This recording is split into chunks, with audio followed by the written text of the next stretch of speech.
Depuis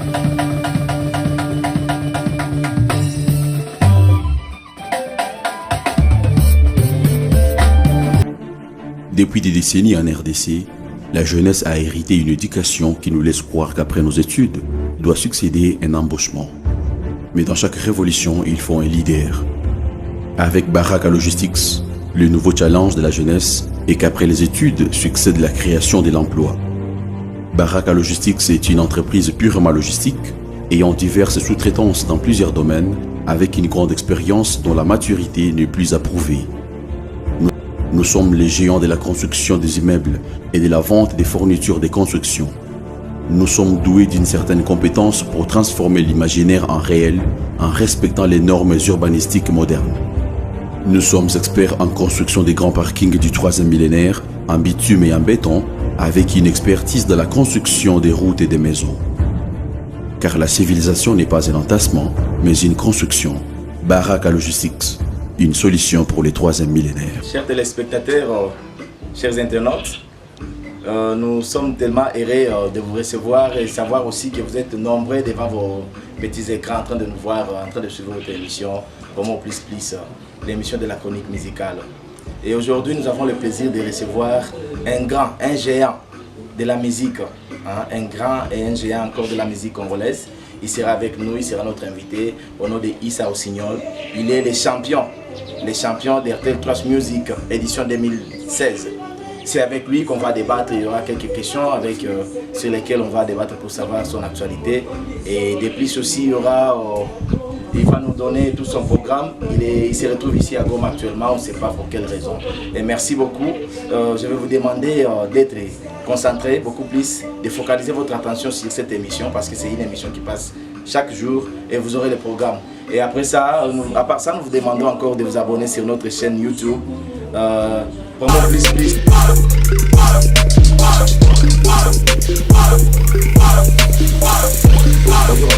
Bonjour Junior, bonjour le monde entier. Eh bien oui, c'est un plaisir de vous recevoir sur ces plateaux de Promo Plus Plus aujourd'hui.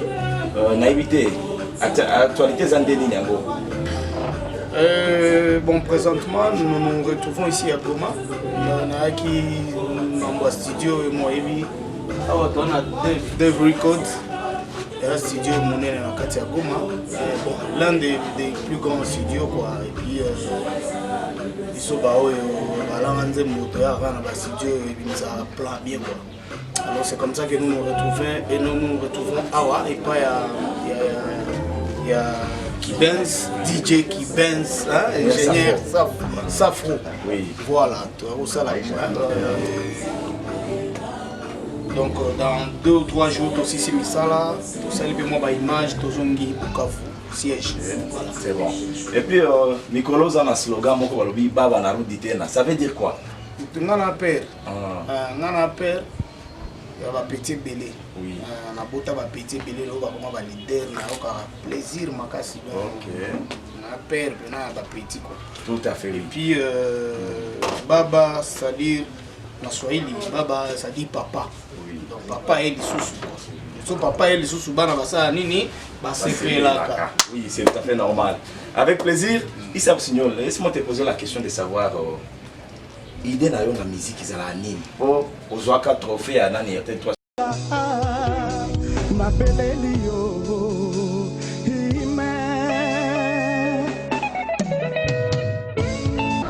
Je crois que t'as pas bien lu hein. Attends. Je n'avais pas bien lu, pardon. Attends. Là, j'ai lu maintenant. Ouais. Le finaliste de la RDC, mesdames, messieurs, est Franck Issa. Félicitations. Qui reçoit son chèque des mains de monsieur Alain. RTL Trust Music Star, la 2e édition. Musique en 2016. Si Manango Ozonga sous Bukavu, quelle était l'idée? Donc, Ngaka, OCP Sabatunayo, Kotoyo, Tony Nipo, Mingi, tout le monde a Mikolo et comme Manango qui est ceux qui nous facilitent si Makambouana directement s'installer dans la capitale. Non, pas forcément. On comprend, nous n'avons pas besoin de nous installer tous à Kinshasa pour maquiller que tu es un bon artiste. Déjà, tu prouves de quoi nous étudions.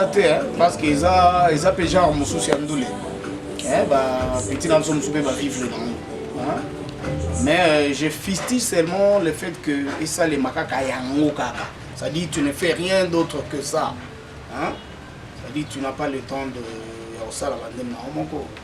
Fana musique ya oteka masanga kaka. Bazo senga ok. Bien bela zonga mbakingani, bela zonga mbakingani.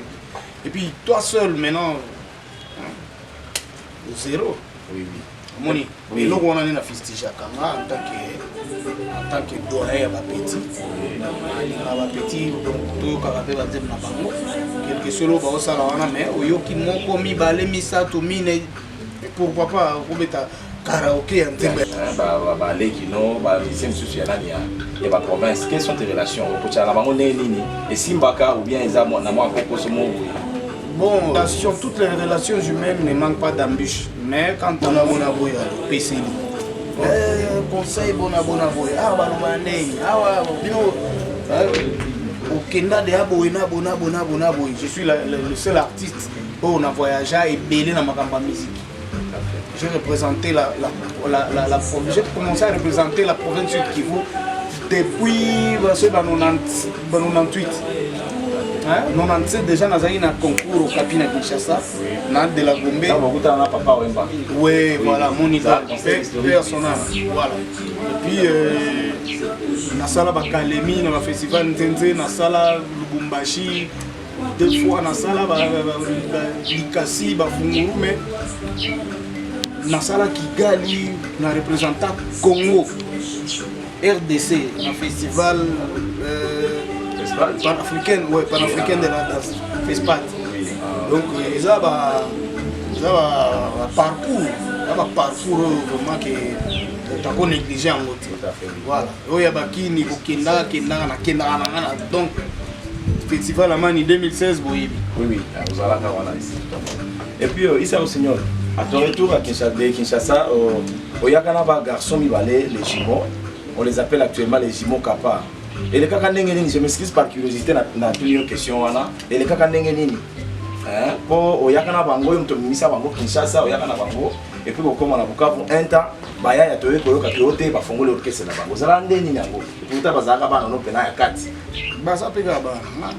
Ah bon? Basaka Ban.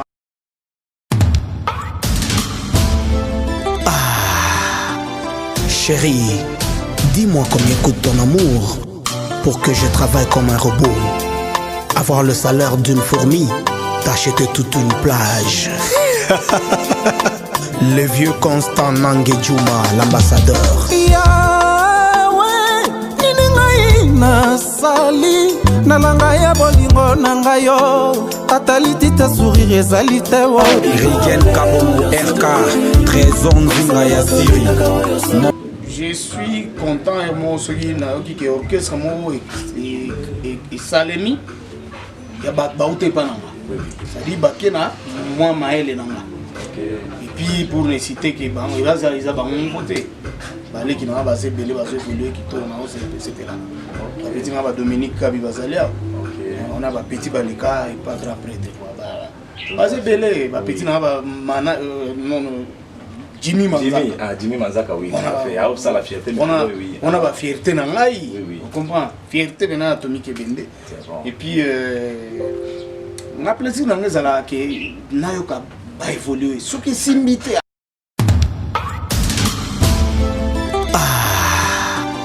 Chérie, dis-moi combien coûte ton amour pour que je travaille comme un robot. Avoir le salaire d'une fourmi, t'acheter toute une plage. Le vieux Constant Nangue Djouma, l'ambassadeur.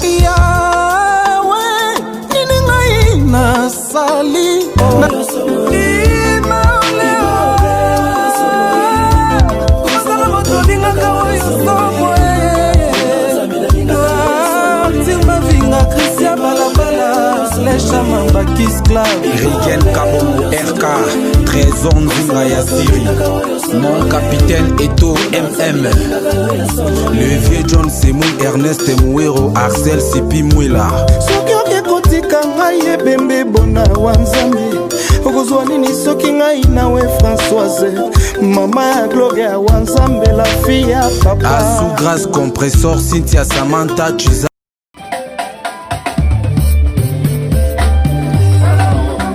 Supposons aujourd'hui, il y a un mécène qui s'impose en disant que non, Alinga produire Issa. Est-ce que, de part et d'autre, cause de l'exigence comparativement à l'artiste Moussoussou? Soki bien, soki mabe. Ok, c'est bon. Ok, moi, des grand prêtre John Mwanzia, Skybone, hôpital Skybone. Oui. Déjà Tozo a fêté une année à Skybone na Goma. Calamité donc avant fin de l'année. Nous le mois il est là na Goma na une année à Skybone. On a mis la chance après ça monte na grand prêtre Gloria de Montikil. Gloria de Montikil balobi un samouraï au Texas. Hein? Le Rossignol Azalia, un samouraï meurt toujours debout avec son épée. Voilà, Nabo Sanité Kouloutou, mon grand prêtre David Efo Perso. Kevin Biringa, Balobi, Kevin, la légende du basketball. Surtout, Fisto Moutanganaï, l'homme averti, bébé Oscar. Loasa, Chirichara, Mabosanité Tompele, la staff Nanga Molokai. Merci à trop. Les tout mon ami. Azaka Yemoko, Atikala Kozwa, concurrente, Moutou soit limité. Azalaka Yambo, et puis il y a un passé ça m'a solo que osé là, ce qui Moussou soit Koya. Donc on dira. Voilà, tout à fait. C'est à nous de dire merci beaucoup pour toute l'équipe technique. Merci et à la prochaine occasion.